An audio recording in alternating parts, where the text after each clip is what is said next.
Welcome to today's Explainer. We're going to be diving into something incredibly fascinating today, an objective breakdown of a theological text that completely deconstructs the psychology of belief. And it presents this really bold philosophical argument that standing on the sidelines of life is literally impossible. Whether you consider yourself deeply religious, totally secular, or honestly just somewhere in between, this framework challenges the whole concept of neutrality. It really forces us to ask, are we actually making active choices even when we think we're just keeping our options open? So let's jump right in and see exactly how the source material builds this case. Here's a quick roadmap for our analysis. We're going to cover 1. The restless vacuum. 2. Misconceptions of faith. 3. Choice, change, and challenge. 4. The role of the church. And finally, 5. The impossibility of neutrality. All right, Section 1, the restless vacuum.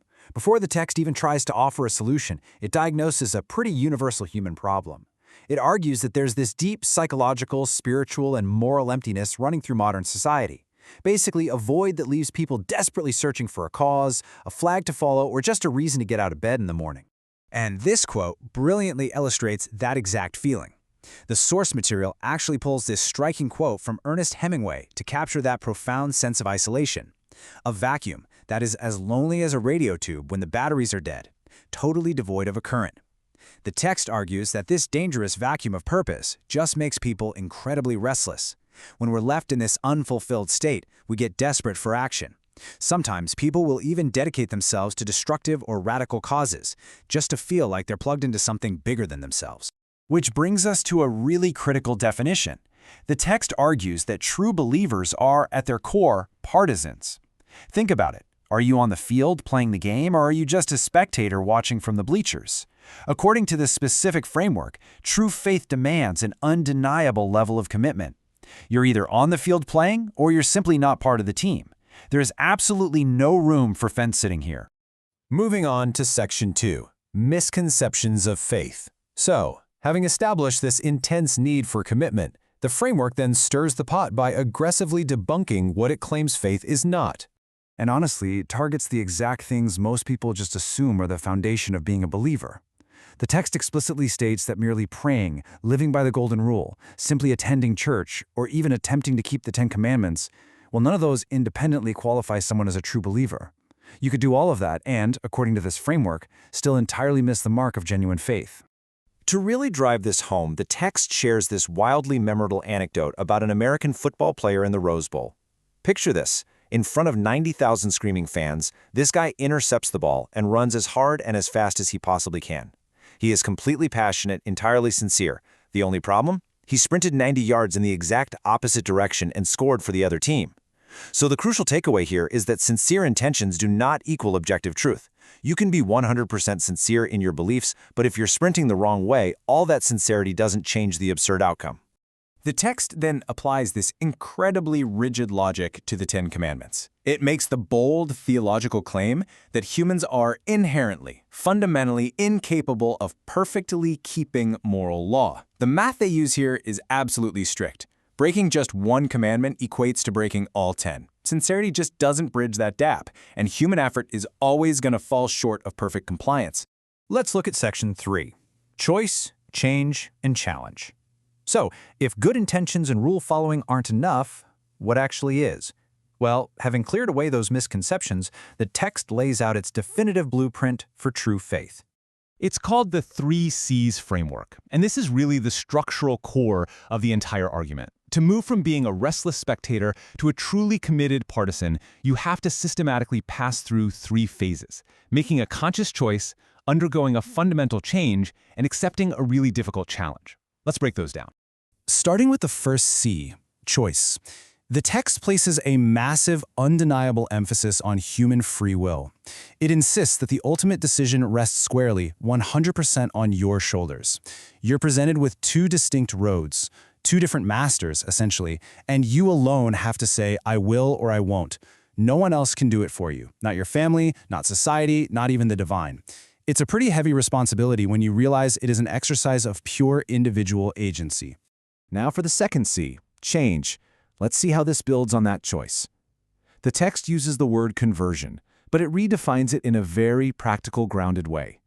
It explicitly warns against sitting around waiting for some mystical event. You don't need to wait for a literal lightning strike or this massive, overwhelming emotional wave. Instead, it defines conversion simply as changing direction. It's a pivot. You were walking one way, you made a choice, and now you've just turned around to walk in a completely new direction. It's a shift in your trajectory, not necessarily a cinematic spiritual experience. And finally, the third C, challenge.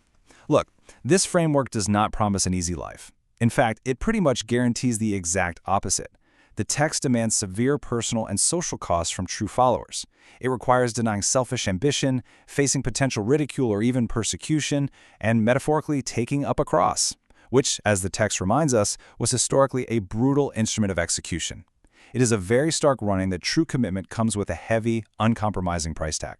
On to Section 4, the role of the church. If the challenge is actually that severe, how does anyone survive it? The text frames an organized religious community not as some optional luxury, but as an absolute necessity for anyone who's made this choice. Now you might be thinking, what about all the hypocrites? Well, the text is actually quick to offer a pretty clever defense against that common criticism. It addresses the hypocrisy head-on by stating that the church was literally never intended to be a society of perfect saints. Instead, it's inherently designed as a gathering place for the unworthy. It's essentially a hospital for sinners. We're all flawed, and the text argues that admitting that flaw is pretty much the only actual requirement for walking through the door. So if it's packed with flawed people, what's the point? The text assigns some highly practical functions here. Yes, it exists for worship and fellowship, but critically it exists to strengthen faith, to act as an influence for good in the wider community, and to mobilize people for actual service. It is the built-in support system you need to endure that challenge we just talked about. And to illustrate why that community is so vital, the source material uses this brilliant, highly visual metaphor of a live coal. If you take one burning coal out of a fire and isolate it, what happens? It cools down and dies out super quickly. But keep it grouped together with the other coals and they share their heat. They keep burning brightly. The text insists that isolated faith eventually just extinguishes itself. You absolutely need the proximity of others to sustain the fire. And that brings us to Section 5, the impossibility of neutrality.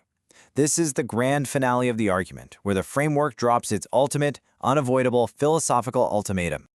The text argues that in the grand scheme of things, life simply never allows for true neutrality. And it uses these incredibly grounded examples to prove it. Think about politics. You can try to stay perfectly neutral, but eventually you have to face the reality of the ballot box. Or think about marriage. If you choose to commit to one person, you are simultaneously choosing not to marry someone else. You simply can't travel two completely divergent roads at the exact same time. Choosing one path inherently means dying to the other.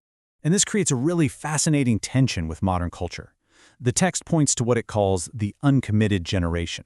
Basically, people who desperately want to avoid being labeled as narrow-minded.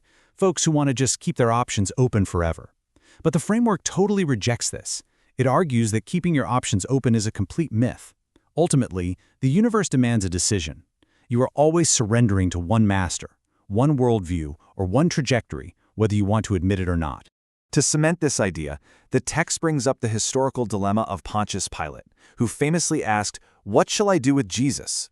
When Pilate decided to just wash his hands of the whole situation, to stay neutral, the text argues he was actually making a profound, definitive choice. Washing your hands of a decision is a decision.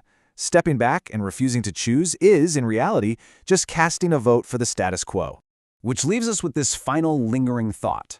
Based on everything we've unpacked today, from this source material, the restless vacuum, the rigorous demands of true commitment, and the totally inescapable nature of choice, we really have to ask ourselves, in a universe that constantly demands a choice, is your neutrality actually just an illusion? Are you truly standing on the sidelines, or have you already made a choice simply by refusing to make one? It's a pretty powerful framework to apply to your own worldview. Thanks so much for joining me on this explainer, and I'll catch you next time as we continue to visualize and unpack more fascinating ideas.